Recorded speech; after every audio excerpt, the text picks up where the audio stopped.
I've been looking forward to this interview all morning long. He left his job at the Times-Union to spend a year visiting national parks across the country. Mark Woods just published a book about his experiences. It's called Lassoing the Sun. Mark is joining us now with some stories about his journey. I'm just so intrigued, and I'm really loving what you did. Let's first start about how this came about.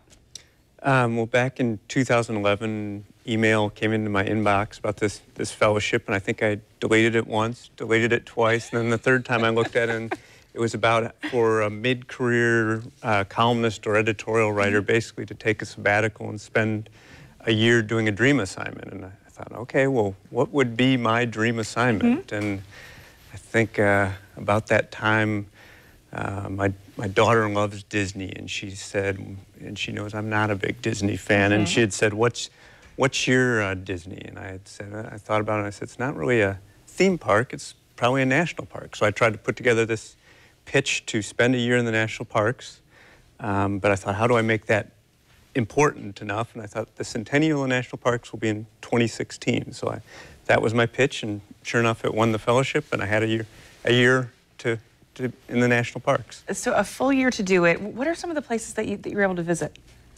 Well, I had a plan of, people would say, you have to go here, you have to go there. Everybody had their favorite. And I had a plan of 12 parks, one a month. And then in the 5 weeks into the year, my mom was diagnosed with a inoperable bad cancer, which kind of changed everything for the year, and in some ways it first made it seem, meaningless going to these places. But the more I thought about it, my mom loved the parks, my dad loved the parks. They passed that love to me, so it made it more meaningful. So that kind of mixed up the whole plan for the year, but I think it makes the book very different. What was a journalistic endeavor became this very personal thing.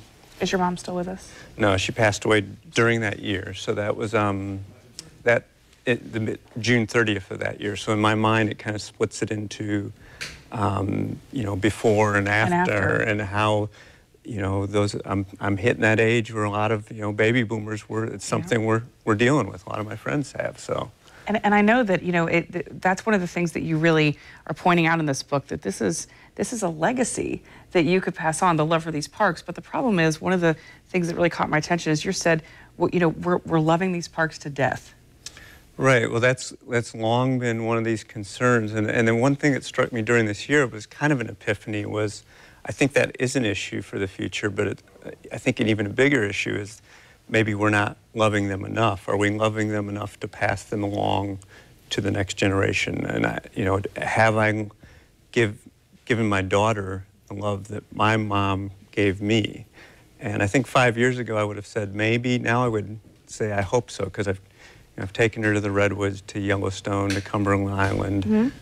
So I hope somewhere embedded in her DNA now is that national park love. Well, and this book really goes through a lot of the wonderful places that you can go and start that legacy with your own family. Well, we were talking earlier in the green room, and I was saying that that's what we're looking to do in our family, is not just do resorts and Disney things we already do, but really show our son, natural life and take him all over the country.